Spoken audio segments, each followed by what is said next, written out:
Hello mga guys, kamusta po kayo? Ngayon na ulit ako voice over ulit.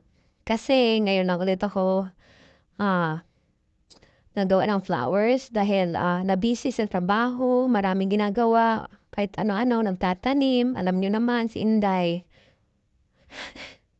Yan ang po yung gagawin ko, yung white, tapos may combination na yellow. Para po hindi siya yung plain na white. O yan. Kukulayan ko lang po siya sa yung maliit na petals na kulay dilaw. Ayan. Nakagawa po ako ng tatlong steam.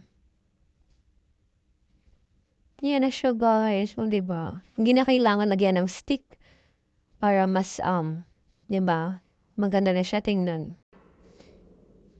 Thank you for watching guys.